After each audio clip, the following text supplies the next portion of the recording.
नमस्कार दोस्तों, जय श्री कृष्णा, राधे राधे। हमने देखा अभी तक कि शिक्षा मनोविज्ञान का टीचर और जो बच्चे हैं उनमें कैसे उपयोगी। अब हम आज देखेंगे कि शिक्षा मनोविज्ञान शिक्षा की व्यवस्था में कैसे उपयोगी है, कि शिक्षा व्यवस्था में वो कैसे बताता है या कैसे हम उसके द्वारा ये समझ सकते हैं कि शिक्षा व्यवस्था में हमें क्या सुधार करना है। तो चलो हम क्लास स्टार्ट करते हैं कि शिक्षा व्यवस्था की दृष्टि से शिक्षा मनोविज्ञान क्या करता है कि विभिन्न समस्याओं का अध्ययन करता है। विभिन्न समस्याओं का अध्ययन करता है और उसके कारण और समाधान को प्रस्तुत करता है।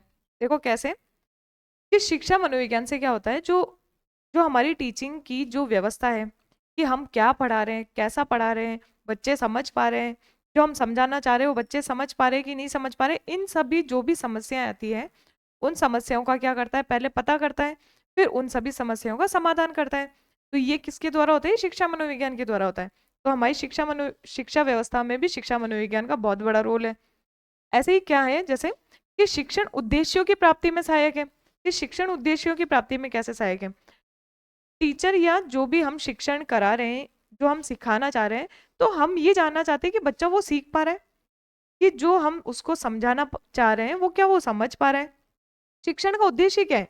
कि जो भी हम कार्य कर रहे हैं किसी ना किसी उद्देश्य से कर रहे हैं। चाहे हम कोई चीज पढ़ा रहे हैं, हम गणित पढ़ा रहे हैं तो हम भी कोई उद्देश्य से पढ़ा रहे हैं, चाहे कोई और सब्जेक्ट पढ़ा रहे हैं कुछ उद्देश्य से करा रहे हैं, या कोई भी चीज हम समझा रहे हैं तो कुछ सोच के समझा रहे हैं। जैसे कि हम चाह रहे हैं कि बच्चा ईमानदारी सीखे, तो हम उसको ईमानदारी सिखा रहे हैं या सिखाना चाह रहे हैं, तो हम क्या चाहेंगे कि वो ये चीज सीखे। तो टीचर क्या करेगा कि टीचर उसे सिखाएगा या समझाएगा। इस चीज के बारे में पता कैसे चलेगा कि वो ये कार्य हो रहा है या उद्देश्य की प्राप्ति हो रही है, तो वो हम शिक्षा मनोविज्ञान के द्वारा पता करते हैं। तो शिक्षा व्यवस्था क्या है? शिक्षा मनोविज्ञान शिक्षा की जो व्यवस्था है उसमें भी काफी बहुत बड़ा इसका इम्पोर्टेंस है। ऐसे ही शिक्षण उद्देश्यों की प्राप्ति में सहायक है। पहला जैसे पॉइंट हो गया कि शिक्षण उद्देश्यों की प्राप्ति में सहायक है। तो कैसे शिक्षण उद्देश्य?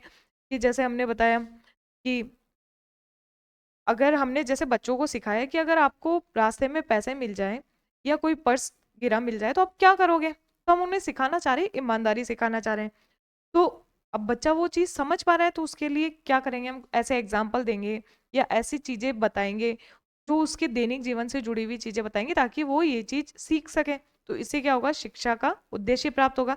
और जो हमने तरीके अपनाए वो कौन से तरीके, हमने शिक्षा मनोविज्ञान पढ़ी थी, जो हमने सीखी थी कि हमें क्या चीज सिखाने के लिए कौन सी विधि या क्या तरीका अपनाएं, तो उससे क्या होगा, हमारे शिक्षण उद्देश्य की प्राप्ति होगी। ऐसे ही पाठ्यक्रम के निर्माण में सहायक है। पाठ्यक्रम के निर्माण में कैसे सहायक है? तो सिलेबस भी क्या होता है, हर बच्चे की एज के हिसाब से बनता है।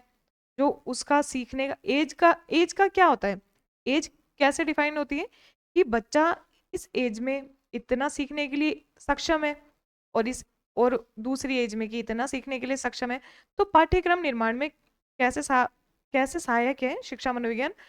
तो उससे क्या हमें पता चल रहा है कि बच्चे की सीखने की क्षमता कितनी है और इस उम्र में सीखने की क्षमता कितनी है।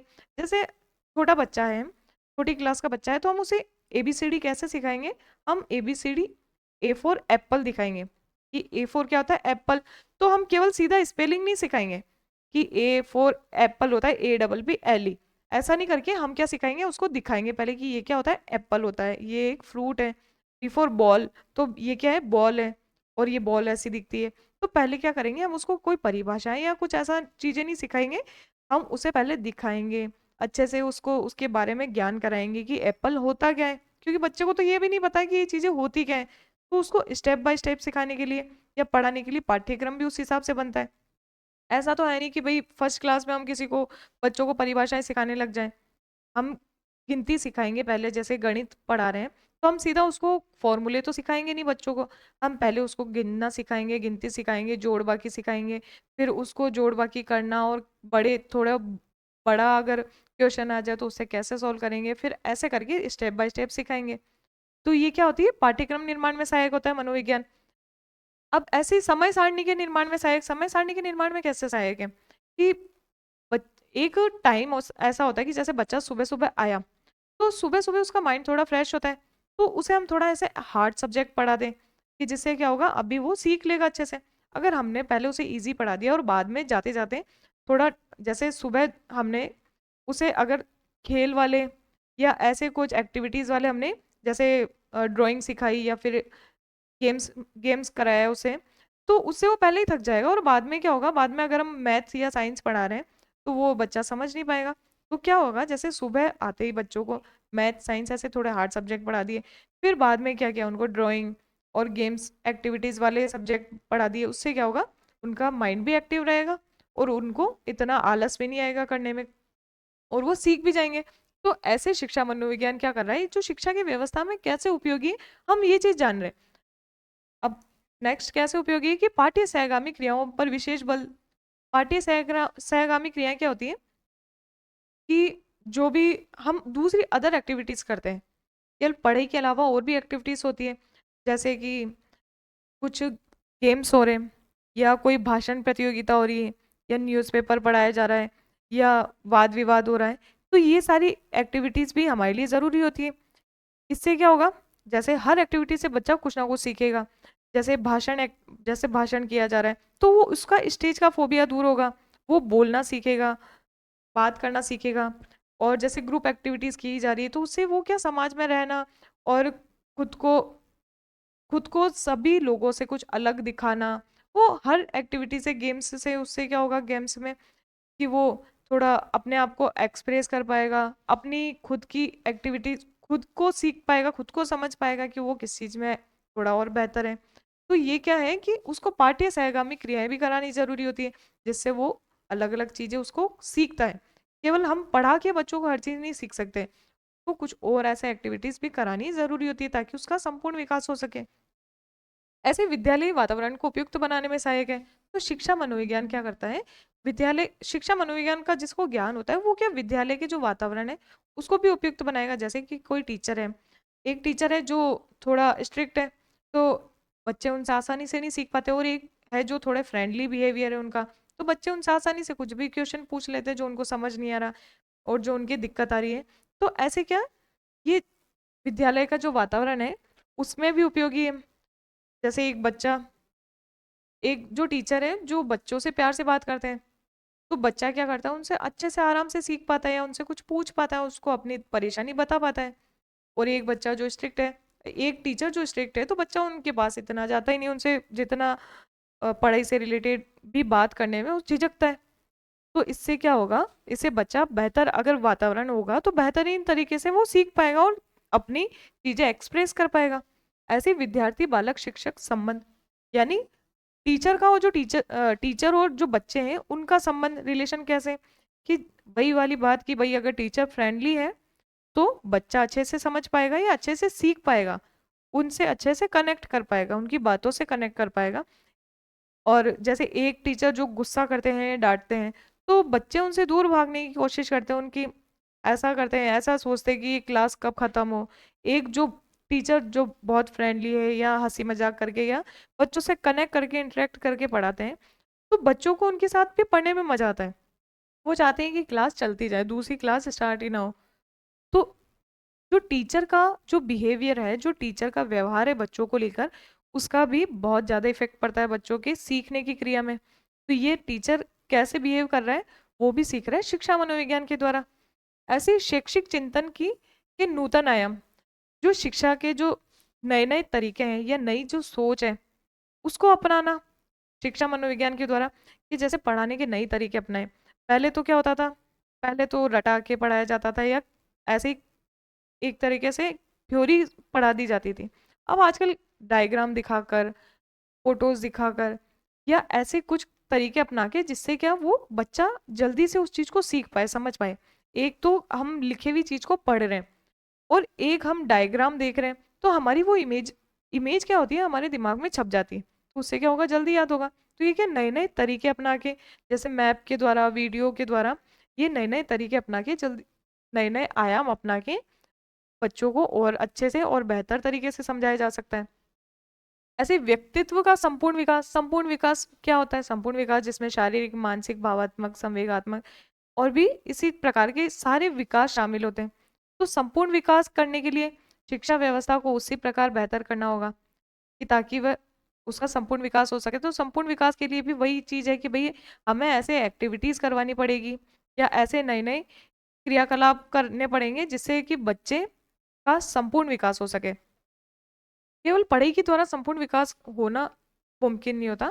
उसके लिए हमें आपको भी ध्यान है कि आप स्कूल में जाते थे, तो कई प्रकार की एक्टिविटीज़ होती थी कि जैसे गेम्स हो रहे हैं, डांसिंग और और भी वाद-विवाद, भाषण और भी बहुत सी चीज़ें ऐसी होती थी, जिससे क्या होता था बच्चों के अंदर जो भी उनकी खुद की जो विशेषताएँ, जो क्षमताएँ, वो भी एक्टिव होती थी, वो भी और उभरती थी और उससे क्या होता था उनका संपूर्ण विकास की ओर आगे बढ़ता था कि ताकि वो हर चीज़ में बेहतर हो सके।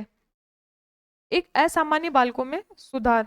असामान्य बालक क्या होते हैं? मतलब कुछ बालक तो ऐसे होते हैं जो जल्दी सीख जाते हैं, कुछ बच्चे जो जल्दी नहीं सीख पाते।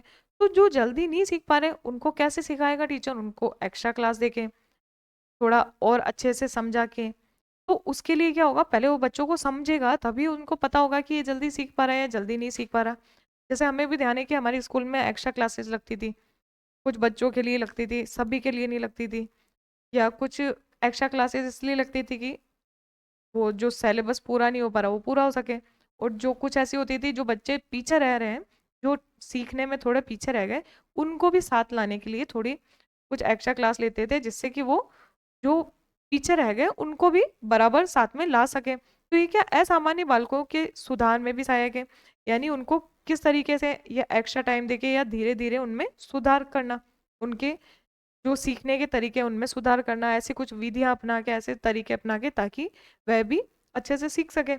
मूल्यांकन की नवीन पद्धतियों का प्रयोग, यानी मूल्यांकन जो नवीन पद्धतियां कैसे कि जैसे पहले पहले के टाइम में तो सीधा वो जो हमारा रिजल्ट आता है, जितने नंबर आते हैं उस पे डिपेंड हो जाते हैं कि ये इतने नंबर आए।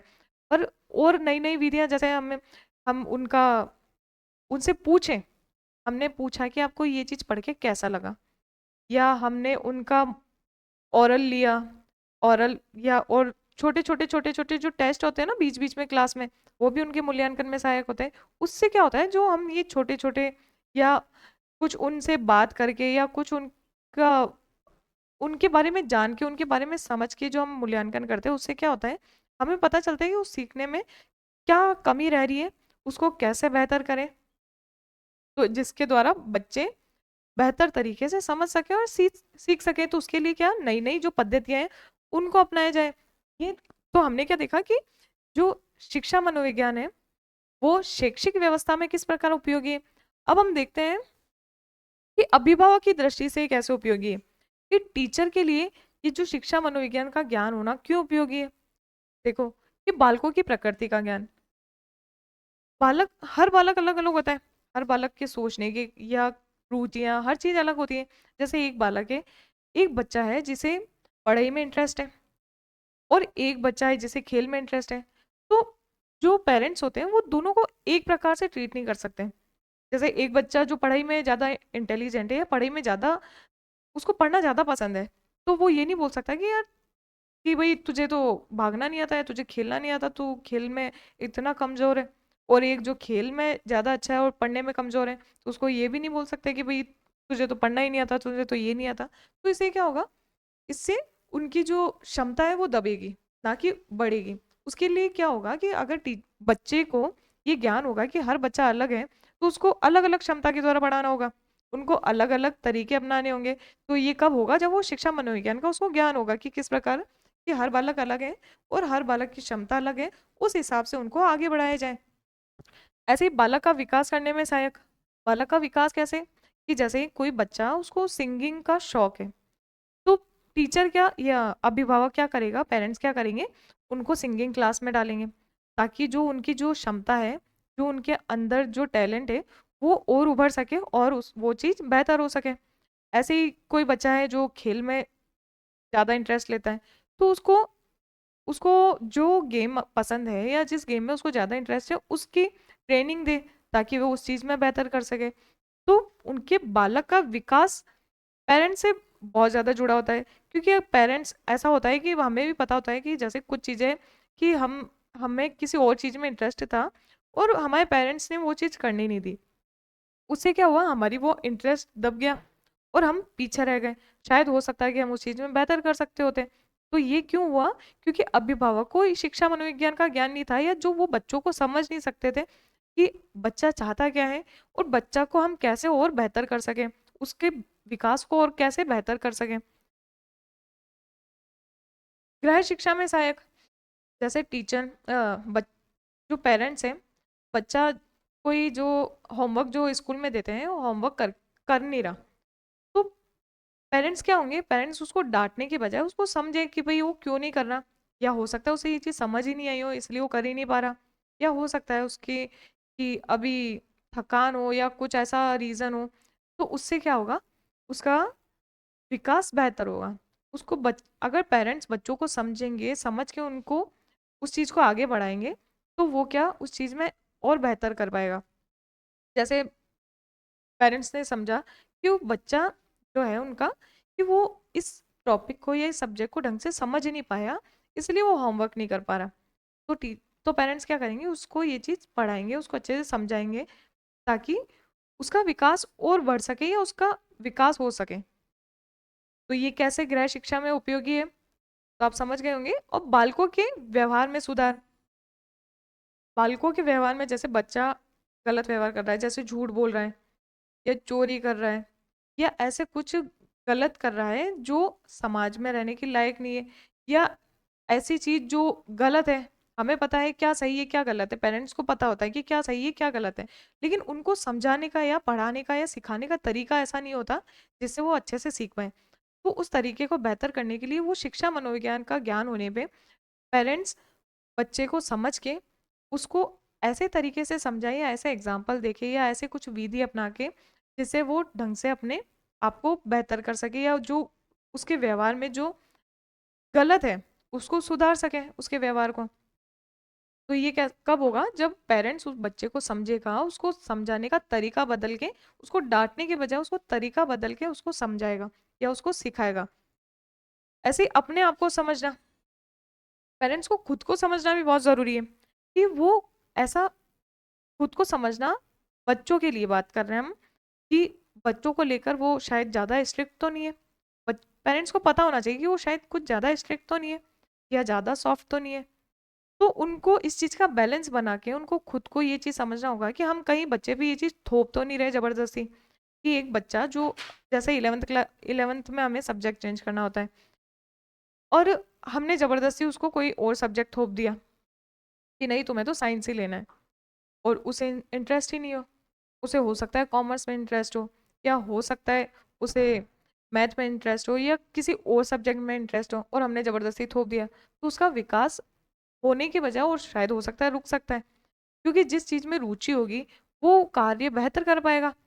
तो ये कब होगा, ये जब पेरेंट्स खुद को समझ पाएंगे कि कहीं वो बच्चे के ऊपर कोई चीज़ थोप तो नहीं रहे, या हो सकता है हम ज़्यादा स्ट्रिक्ट हो रहे हो। तो इसके लिए शिक्षा मनोविज्ञान पढ़ाया या सिखाया ही इसलिए जाता है कि ताकि वे बच्चों के विकास को और बेहतर कर सकें। तो इसमें भी ये अभिभावक के लिए भी बहुत ज़रूरी है शिक्षा मनोविज्ञान का ज्ञान होना। तो आज हमने क्या देखा, हमने देखा कि शिक्षा व्यवस्था में कैसे उपयोगी है शिक्षा मनोविज्ञान, और अभिभावक की दृष्टि से कैसे उपयोगी। अब नेक्स्ट में हम देखेंगे कि समाज की दृष्टि से शिक्षा मनोविज्ञान कैसे उपयोगी। तो आज के लिए धन्यवाद।